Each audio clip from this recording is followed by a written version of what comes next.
Hi friends, welcome to food roundup. మన తెలుగు లోగిలలో చిన్న పండుగైనా మనకు వెంటనే గుర్తొచ్చేవి పూర్ణం బూరెలు. పూర్ణం బూరెలు లేనిదే మనకు పండుగైనట్టుండదు. ఇప్పుడు ఆ పూర్ణం బూరెల్ని ఎలా తయారు చేసుకోవాలో నేను మీకు చేసి చూపిస్తా.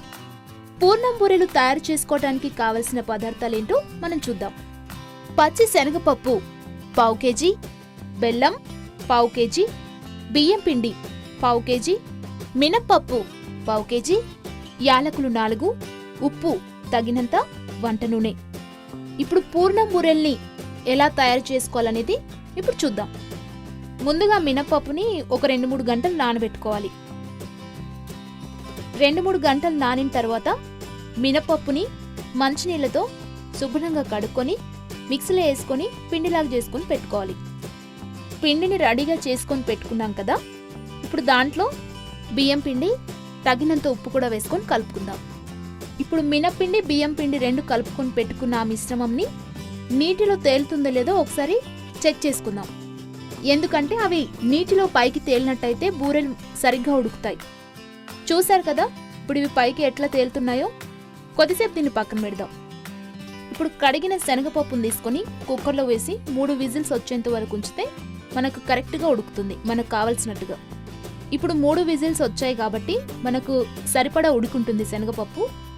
10 నిమిషాలు అయింది కదా, ఆవిరంతా పోయి ఉంటుంది. ఇప్పుడు ఒకసారి మూత తీసి దీంట్లో నీళ్లు లేకుండా శనగపప్పును తీసుకొని ఒక గిన్నెలో వేసుకుందాం. ఇప్పుడు గిన్నెలో ఉన్న శనగపప్పుని స్టవ్ మీద పెట్టుకొని సిమ్లో ఒక 5 నిమిషాల వరకు చెమ మొత్తం పోయే వరకు వేడి చేద్దాం. దీంట్లో బెల్లం, యాలకుల పొడి వేసుకొని స్టవ్ మీదే ఉంచి కింద మాడిపోకుండా కలుపుతూ కాస్త దగ్గర పడే వరకు ఉంచుకోవాలి.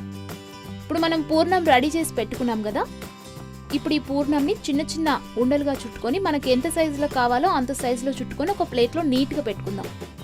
పొయ్యి మీద కడాయిలో నూనె వేడైన తర్వాత ఇప్పుడు ఈ పూర్ణాల్ని మనం ఒక్కొక్కటిగా తీసుకొని పిండిలో ముంచి నిదానంగా ఒక్కొక్కటిగా తీసుకొని మరుగుతున్న నూనెలో వేసుకోవాలి.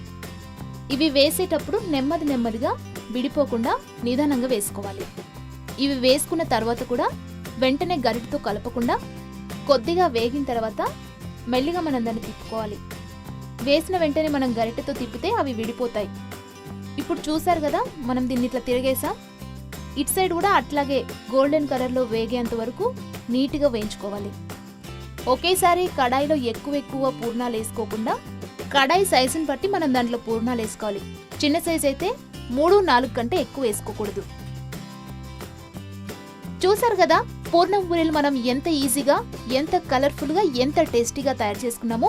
మీరు కూడా మీ ఇంట్లో ట్రై చేయండి. ఈ వీడియో మీకు నచ్చినట్లయితే లైక్ చేయండి, షేర్ చేయండి. మా ఫుడ్ రౌండప్ ఛానల్ని సబ్స్క్రైబ్ చేయడం మర్చిపోకండి.